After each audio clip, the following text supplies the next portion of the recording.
I have a tiny little bee colony. Tiny. That I don't think is going to get through the winter. So it's winter here in Aotearoa.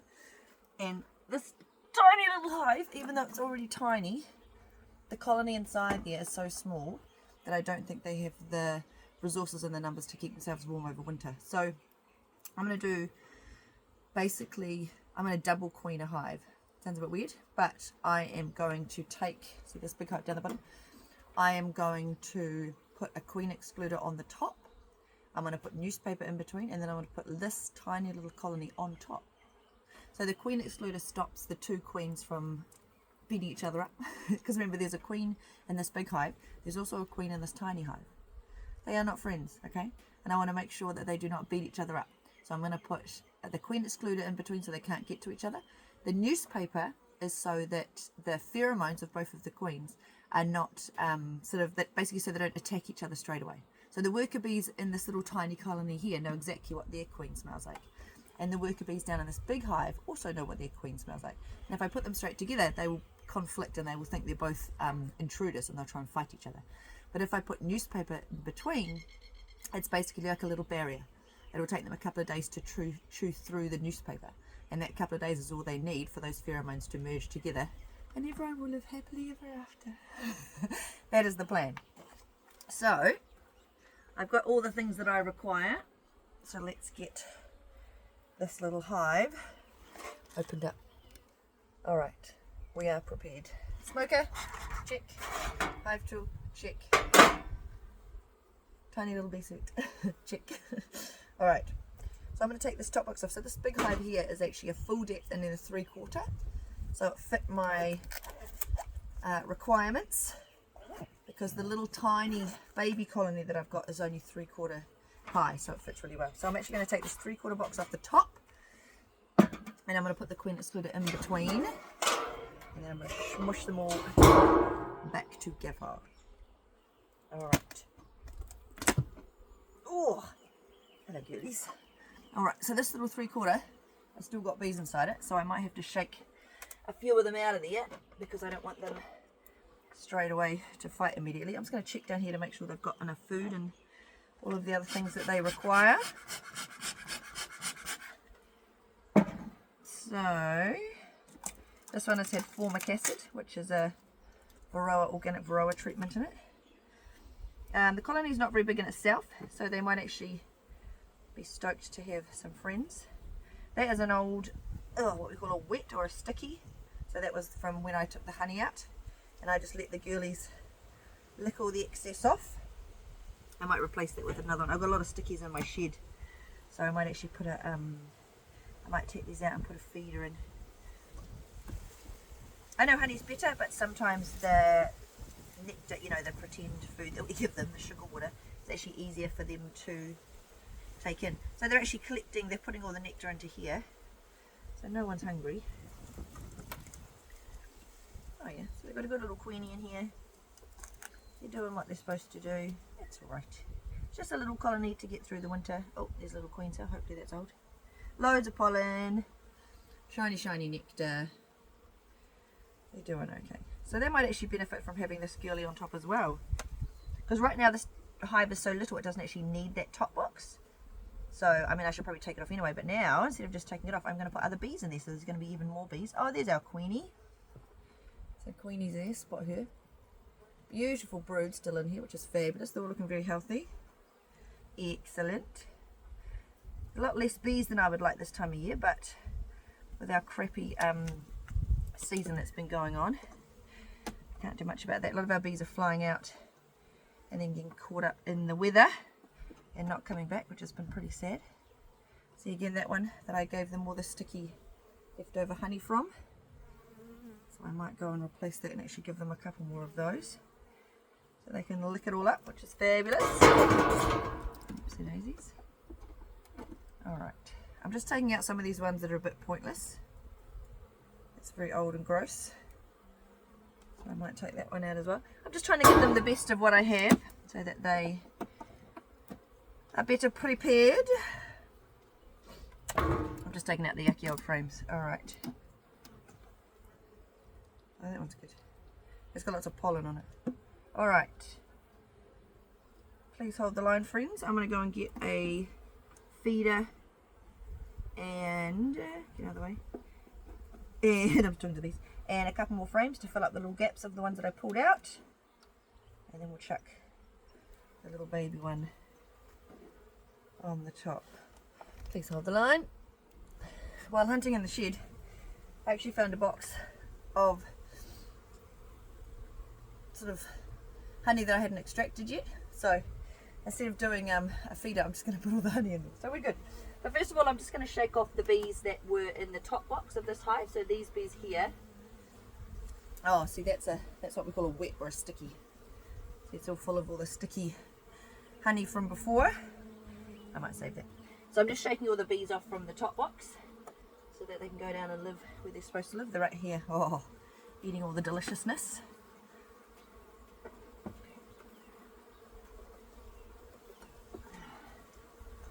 Very good. Get in there, girlies. Some of them not as willing to come on, but that's okay. Get off, girlies. Yeah, they're just up here licking all the delicious. Get off. All right, so get off. This is our base box. So in here we've got our original colony, and we're just going to chuck some honey on the outsides. Oh, sorry, making noise. See, it's half capped. So I hadn't they were just kind of half frames. I hadn't got around to actually extracting them yet. So we will put them to good use, and then we'll chuck them in here. So there's loads. That's honey. Chuck them in there so the bees can utilise all that deliciousness. Here we go. Alright, I'm going to pack that in with 10 frames. I quite often do 9 frames, especially in the spring. Makes it easier to get in and out and get the bees checked and stuff, but as I'm packing them down for winter, I'm going to squeeze every last little frame in there so we can get the most food in. Okay, so that's our 10 little frames. So now I'm going to chuck our queen excluder. So as the name suggests, all it does is exclude the queens. So this little gap here is measured very specifically so that the worker bees can get through. There we go, but the queens cannot because they're bigger.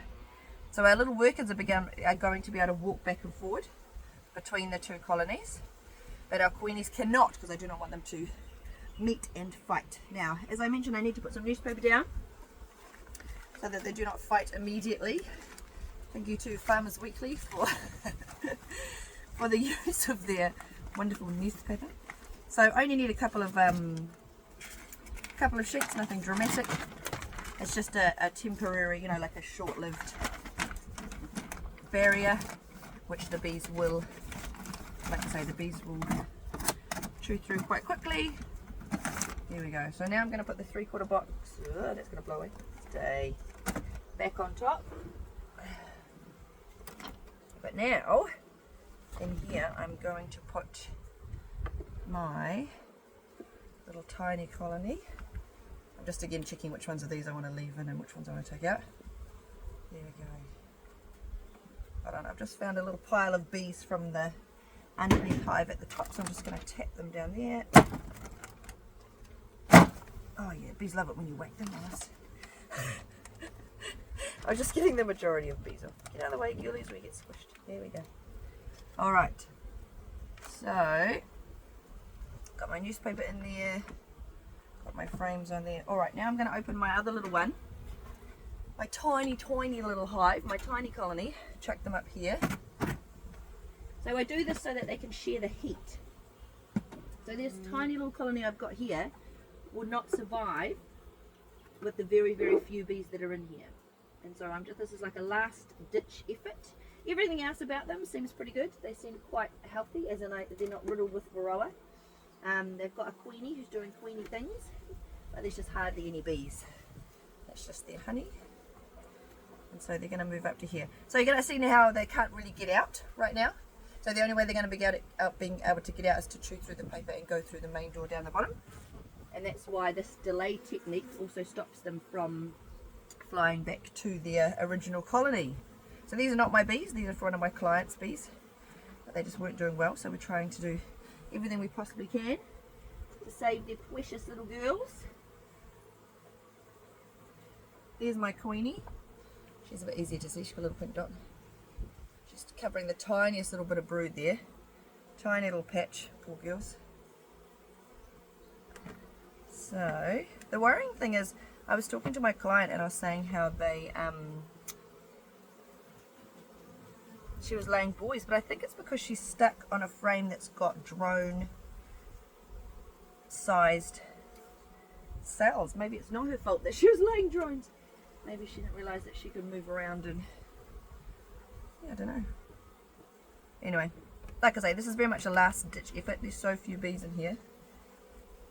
That, I did tell my client that the chances are slim, but we like to try, just in case. Alright, so I'm going to put a few of these stickies back in, just because they're so covered in delicious nectar that the bees can take up. So we'll put that into there. Done. So yes, these girls are going to be trapped for just a day or two, which is fine. They've got a lot of food, they're not going to die of starvation. And then they will eat through the paper. And they will rejoice to be joined with some friends. I'm just getting the last little bees out because obviously there's so few of them. We're saving every last one. Come on, girlies. There we go. Come on. But like I say, after a couple of days of them being cohabitating, is that a word? Don't know. They will join together and live happily ever after. Well, I mean, that's the plan. I've done it to a few of my little colonies this winter already because we've had some really bad losses and I found some really tiny hives. One of them is doing really well. The queen is absolutely cranking. But the other one, sadly, the queen never made it. Sorry, I don't really know what happened to her, but I came back in a couple of weeks later and there was no queen up there. So I don't know if they killed her or I just never had her in the first place or she was dead. I don't know. But the other one's doing really, really well. So hopefully this little tiny colony will be able to share the warmth and share the food from the big colony underneath. And hopefully I can get them through to the winter. Fingers crossed.